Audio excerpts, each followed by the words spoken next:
नमस्कार बंधुओं, कैसे हैं आप सब लोग। आशा करेंगे आप सब लोग स्वस्थ होंगे, मस्त होंगे, जबरदस्त होंगे और सुरक्षित होंगे। दोस्तों, आज हम चर्चा करने वाले हैं आप लोगों के लिए आर्मी अग्निवीर परीक्षा जो आप लोगों की होने जा रही है उसके साइंस पार्ट को लेकर। जैसा कि आपको मैंने बताया लास्ट वीडियो में, साइंस के जितने भी आपको 30 क्वेश्चन मिलेंगे, 25 मिलेंगे, सारे के सारे बोर्ड पर एज इट इज करवा दूंगा। ऐसे कैसे मिलेंगे? टाइम ज्यादा नहीं बचा है साथियों, फटाफट आ जाओ। 10 दिन का टाइम आप लोगों के पास है। 10 दिन के बाद साथियों आप लोगों को बड़ी समस्या का सामना, मतलब एग्जाम अगर अच्छा नहीं हुआ तो बहुत सी समस्याएं जिंदगी में मिलेंगी। इसलिए इस एग्जाम को अच्छा करने का प्रयास करें, साथ जुड़े। साइंस के आपके सारे टॉपिक करवा दूंगा, सब्जेक्टिव भी विद ऑब्जेक्टिव। क्वेश्चन मेरे पास लिखे हुए, एक एक क्वेश्चन आपको समझाता हुआ आगे बढ़ूंगा। पहले थोड़ा सा चर्चा करेंगे थोड़ी सी सब्जेक्टिव तौर पे। आज हम पढ़ने वाले हैं ये 3 टॉपिक: मानव हार्मोन्स, मानव रोग, पादपों में परिवहन। 3 टॉपिक आपको नजर आ रहे हैं। दो एक बॉटनी का है, 2 जूलॉजी के टॉपिक है, ध्यान रखें।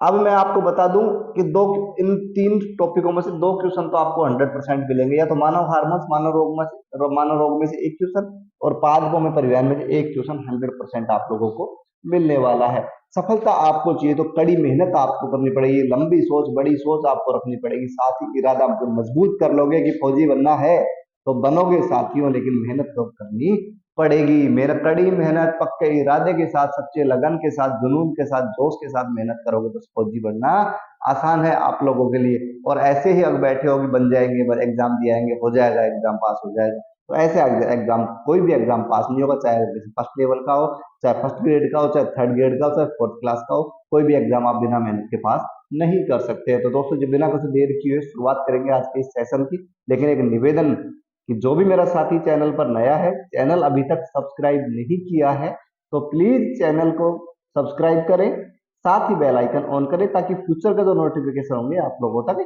पहुंच जाए। साथियों, आइए पहला टॉपिक लेते हैं, मानव रोग। पहला टॉपिक की शुरुआत करेंगे अपन मानव रोग से। किससे? मानव रोग से पहले टॉपिक की शुरुआत करने वाले हैं। तो दोस्तों, आपने सब्सक्राइब कर लिया होगा, उम्मीद है मुझे कि आप लोगों ने सब्सक्राइब कर लिया होगा। आइए दोस्तों, मानव हार्मोन्स। आपको पता है कि मानव शरीर में अनेकों, देखो बार बार प्रकृति शरीर की बदलती रहती है। कभी आदमी का नेचर सरल होता है तो कभी गुस्सा आ जाता है। कभी आदमी शुरू में छोटा होता है, धीरे धीरे बड़ा होता है। तो बदलती प्रकृति के नेचर हार्मोन्स का स्त्रावण के कारण ही मुख्य रूप से भूमिका हार्मोन्स की होती है। तो बात करेंगे शरीर में उपस्थित ग्रंथियां। ग्रंथियां शरीर में 2 प्रकार की होती हैं साथियों, 2 प्रकार की ग्रंथियां। सवाल यहीं से शुरू हो गया तुम्हारा पहला सवाल। 2 प्रकार की ग्रंथियां हैं। तो पहला तो आपसे पूछ ले, मानव शरीर में कितनी प्रकार की ग्रंथियां हैं, तो आप लोग बोलोगे गुरुजी 2 प्रकार की ग्रंथियां। एक ग्रंथि अंतःस्त्रावी, दूसरी बहिर्स्त्रावी। 2 प्रकार की ग्रंथियां, दोनों में अंतर क्या है? दोनों में अंतर यही है कि आपका जो अंतःस्त्रावी जो ग्रंथियां है, इनमें आपका जो ब्लड है नलिका विहीन होता है। कैसा? नलिका विहीन, यानी नलिकाओं में नहीं बहता है। तो नलिका विहीन होता है अंतःस्त्रावी, और नलिकाओं में जो रक्त बहता है वो कहलाती है बहिर्स्त्रावी, नलिका युक्त। दोस्तों, एक तो अंतर आपको समझ में आ गया। अब आपसे पूछेगा मानव शरीर की सबसे बड़ी ग्रंथि। ये ग्रंथियों की बात कर रहा हूँ, 2 प्रकार की ग्रंथियां हैं। मानव शरीर की सबसे बड़ी ग्रंथि की क्वेश्चन आपसे पूछ ले तो साथियों आपको बिना कुछ देखे आंसर लगा देना है यकृत। लेकिन आपको सवाल में उलझा सकता है। आपको पूछ सकता है मानव शरीर की सबसे बड़ी मिश्रित ग्रंथि। मिश्रित मतलब जो अंतःस्त्रावी के लक्षण दिखाती है और बहिर्स्त्रावी की, तो फिर आपका आंसर आपका बदल जाएगा। यकृत की जगह आपका आंसर आ जाएगा अग्नाशय ग्रंथि। कौन सी ग्रंथि? अग्नाशय ग्रंथि। तो मिश्रित ग्रंथि पूछेगा तो अग्नाशय ग्रंथि। वैसे सिंपल सा क्वेश्चन पूछेगा मानव शरीर की सबसे बड़ी ग्रंथि कौन सी है? यकृत ग्रंथि। लीवर, इसको हम बोलेंगे ये पैनक्रियाज आपका है। जो कोई भी साथी उस माध्यम से थोड़ा कम समझ पाए, ध्यान रखें। ये यकृत ग्रंथि सबसे बड़ी, लीवर सबसे बड़ा, और पैनक्रियाज जो है ये मिश्रित ग्रंथियों में सबसे बड़ी है। तो सवाल आप शुरुआत करेंगे। ग्रंथियां 2 प्रकार की होंगी। कुछ ग्रंथियां मानव शरीर में होती हैं जो मैं आपको एक एक करके समझाने वाला हूँ साथी। वो थोड़ा सा इसको साफ कर लेता हूँ, शुरू से फिर वापस शुरू करते हैं तरीके से। देखिए मित्रों, सबसे पहले मैं अपन बात करेंगे आज कौन कौन सी ग्रंथियों के बारे में हम पढ़ने वाले हैं।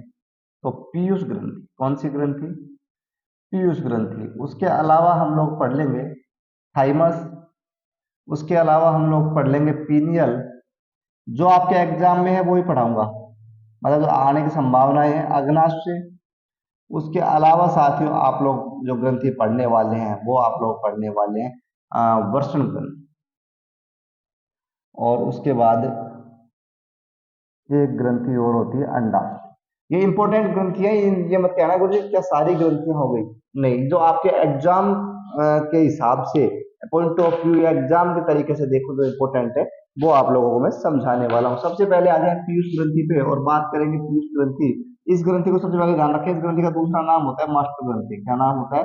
मास्टर ग्रंथि। सवाल यहीं से पूछेगा आर्मी अग्निवीर में, मास्टर ग्रंथि के नाम से किस ग्रंथि को जाना जाता है? यह सवाल आएगा पीयूष ग्रंथि का दूसरा नाम क्या है दोस्तों। तो ये आप लोग याद कर लें, अपने नोट्स भी बना लें कि पीयूष ग्रंथि का ही दूसरा नाम क्या है?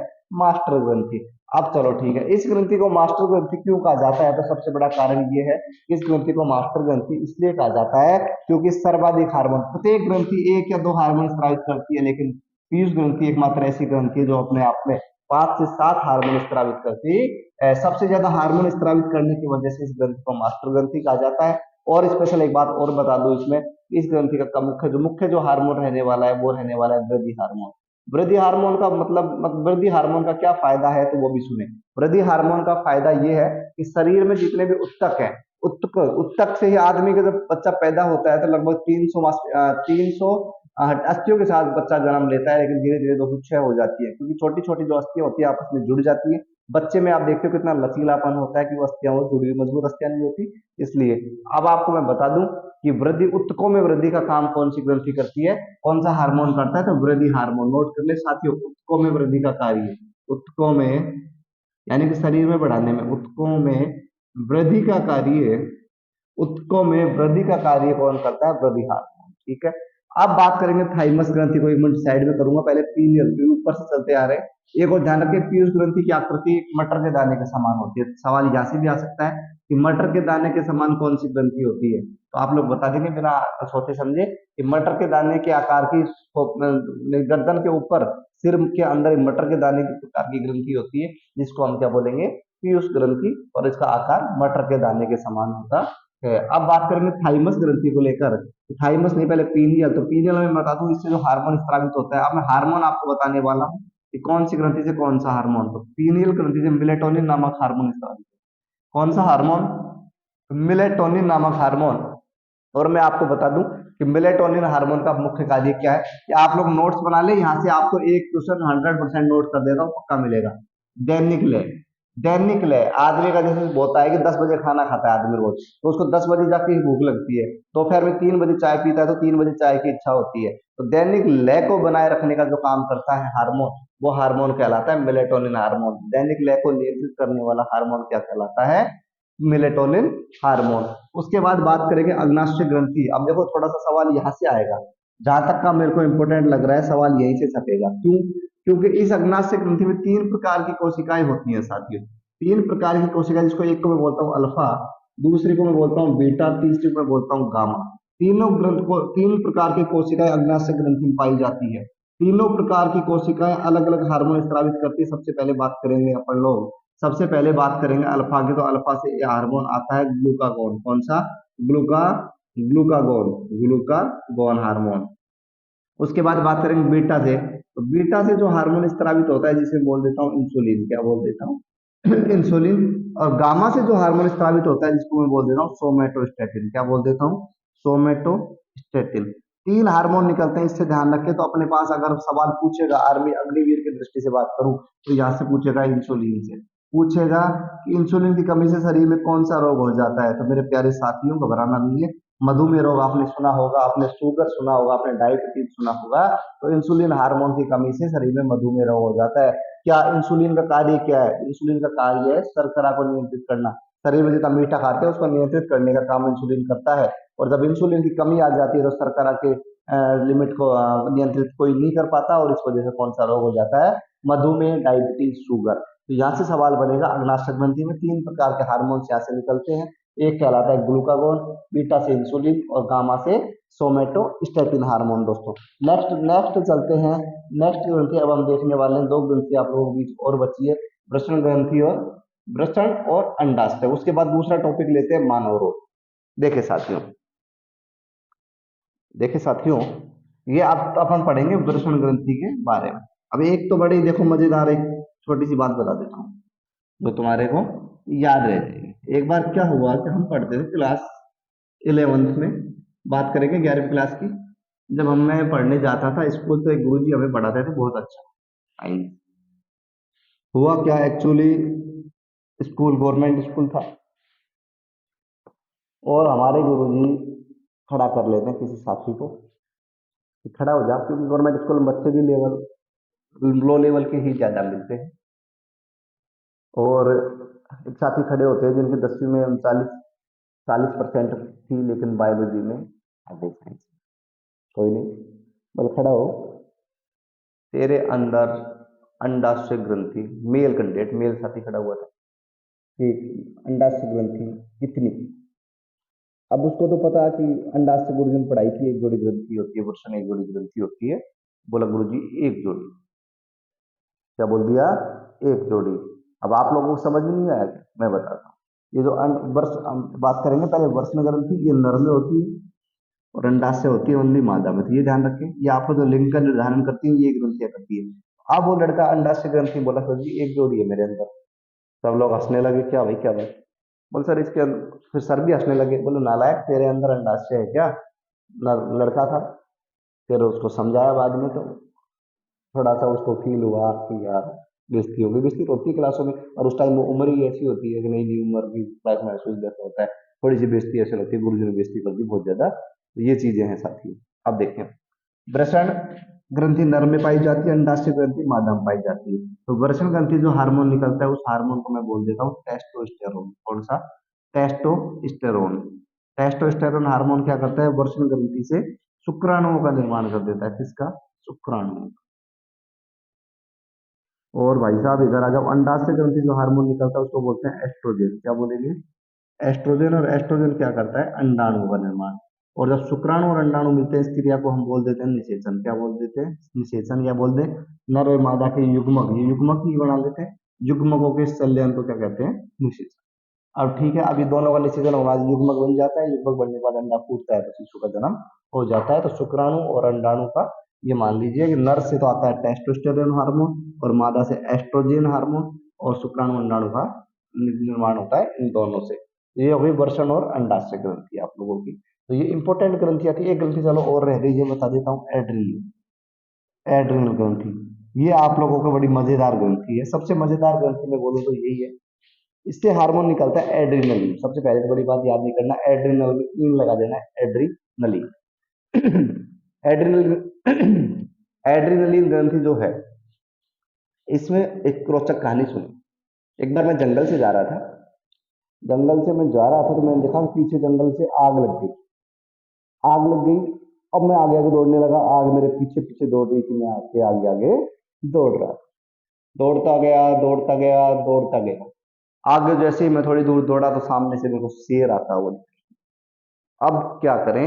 अब एक ऐसी दुविधा में आ गए कि आगे गए तो शेर खाएगा और पीछे गए तो जंगल में आग लगी हुई है, आग की वजह से हम मारे जाएंगे। अब आप लोग बताओ कि आप लोगों को मैंने दो ऑप्शन दे दिए कि आगे दौड़ना है या पीछे दौड़ना है। आगे शेर खड़ा है, पीछे आग लगी है, कौन सी साइड आप लोग दौड़ना पसंद करेंगे? तो एक बात मैं आपको बता दूं कि आप लोगों को ये तो कंफर्म हो जाएगा कि पीछे दौड़ूंगा, आग की तरफ जाऊंगा तो आग में तो जलकर मरना 100% तय है। एक अंदर से एक हार्मोन उत्तेजित होगा जिसका नाम है एड्रेनलिन। वो एक आवाज देगा अंदर से कि घबराता क्यों है, वो भी जानवर है, तू भी जानवर है, तू भी सजीव है, वो भी सजीव है, तू उससे क्यों डरता है, वो तेरे से क्यों नहीं डर रहा है? तो वो फिर एक अंदर से आवाज निकालेगा, शेर से लड़, मरना तो तय है तेरा दोनों तरफ, क्या पता शेर को तू मार दे और तू बच जाए। तो ऐसा हार्मोन जो अंदर से उत्तेजना पैदा पैदा कर देता है, उत्तेजित कर देता है अवस्था को। जैसे कि किसी लड़ाई हो जाती है, छोटे बच्चे होते हैं, बड़ा बच्चा होता है, मतलब अब की बार मार, फिर वो एक मार दे, अब की बार मार के दिखा। तो ऐसे जो हार्मोन्स होते हैं, ये हार्मोन्स होते हैं एड्रेनलिन हार्मोन, एड्रिनल ग्रंथि से निकलते हैं, जिसे हम करो या मरो हार्मोन। तो आपके जो सवाल छपेगा, आपके जो सवाल छपेगा किताब में वो ये छपेगा, ये मैंने लिखा एड्रिनलिन हार्मोन, करो या मरो हार्मोन किसे कहते हैं, ये छपेगा, करो या मरो हार्मोन। ये आप लोगों के छपने वाला है एग्जाम के अंदर। करो या मरो हार्मोन कौन सा हार्मोन है? तो आप लोग लिखेंगे एड्रिनलिन हार्मोन, करो या मरो हार्मोन है। आते हैं मानव रोग पर। मानव रोग के कुछ क्वेश्चंस आप लोगों को करवाने की कोशिश करूंगा। साथ ही आप लोगों को मैंने ये पूरा समझा दिया है मानव ग्रंथि। चलते हैं थोड़ा सा आगे दौड़ेंगे। आप लोगों का टारगेट है 22 अप्रैल, और मेरे को पता है कि मुझे साइंस कंप्लीट करवानी है। 22 अप्रैल छह टॉपिक मैं आपके करवा चुका हूँ साथियों। टॉपिक मैंने बिल्कुल शॉर्ट में इसलिए करवाया कि जो एग्जाम में छपने वाला है वो ही मैं आप लोगों के लिए करवा।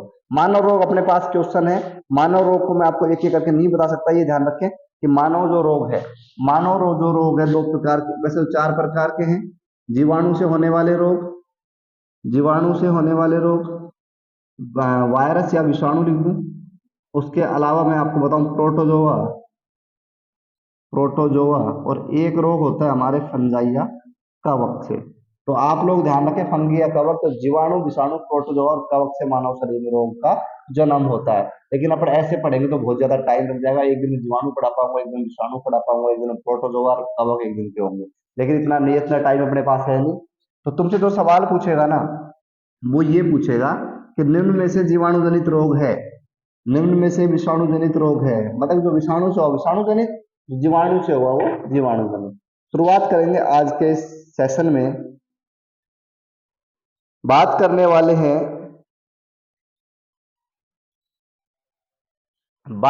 वाले हैं साथियों रोगों को लेकर।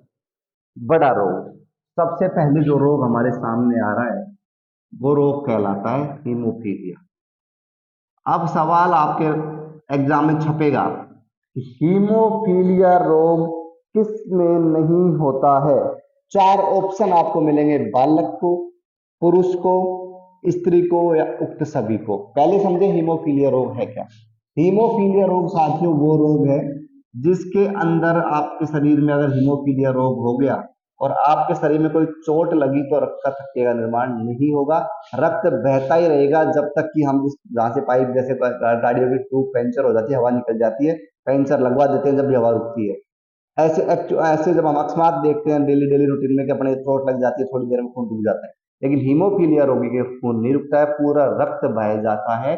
इसलिए हीमोफीलिया रोग के रक्त का थक्का, हीमोफीलिया रोग में रक्त का थक्का नहीं बनता है। तो समझ पा रहे होंगे आप लोग। अब मैं आपको एक चीज और बताना चाहूंगा कि हीमोफीलिया रोग में रक्त का थक्का नहीं बनता। अब इसमें सवाल आया है कि हीमोफीलिया जो रोग है, बालक को नहीं हो सकता, पुरुष को नहीं हो सकता, स्त्री को नहीं हो सकता, किसी को नहीं हो सकता। तो मैं आपको बता दूं कि हीमोफीलिया जो रोग है ये स्त्रियों को नहीं हो सकता। किसको नहीं हो सकता? स्त्रियों। क्यों नहीं हो सकता? स्त्रियों को क्यों नहीं हो सकता? तो मैं आपको बता दूं कि स्त्रियों का जन्म जब होता है तो एक्स और एक्स गुणसूत्र मिलते हैं, और पुरुषों या बच्चों का जन्म होता है तो एक्स और वाई गुणसूत्र मिलते हैं। तो हीमोफीलिया जो रोग है ये वाई गुणसूत्र के साथ चलता है। ये वाई गुणसूत्र का वाहक है। वाई गुणसूत्र के वाहक के कारण ही ये महिलाओं में नहीं पहुंच पाता और पुरुषों में पहुंच पाता है। समझ गए होंगे आप लोग। चलते हैं नेक्स्ट सवाल की ओर। दूसरा सवाल हमारा आता है, मलेरिया के उपचार में प्रयुक्त एंटीबायोटिक दवा कौन सी है। ये आपको याद करनी पड़ेगी सीधी सीधी, इसमें समझाने का कोई उद्देश्य इसका नहीं है। कि आपको पूछा गया है कि मलेरिया के उपचार में कौन सी एंटीबायोटिक काम ली जाती है, तो मलेरिया के उपचार में आपको याद ही करना पड़ेगा। इसमें क्या मैं ट्रिक तो कोई बता भी नहीं पाऊंगा आपको, और इसकी कोई ट्रिक है भी नहीं। मलेरिया के उपचार में जो काम होता है उसका कहलाता है क्लोरोक्विन। क्या कहलाता है? क्लोरोक्विन। मलेरिया के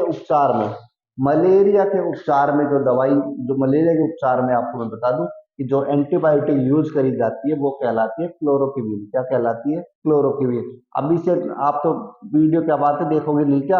ऐसा लग रहा है कि तुम बोर से हो रहे हो। फौजी नहीं बनना क्या? फौजी बनना है तो वीडियो पूरा देखना पड़ेगा साथियों। उसके बाद बात करते हैं कि अब आता है कि चेचक एक रोग चला था, चेचक जिसको अपन आम भाषा में बोल देते हैं माता निकल गई, जिसको चिकन पॉक्स कहा जाता है, चेचक। अब चेचक रोग जब हुआ तो उसका इलाज भी हुआ। तो चेचक रोग के टीके का निर्माण, चेचक रोग के टीके का निर्माण, ये बताइए चेचक रोग के टीके का निर्माण किसने किया? सवाल यही, अग्निवीर से रिलेटेड ही सवाल आपको मैं बताने वाला हूं।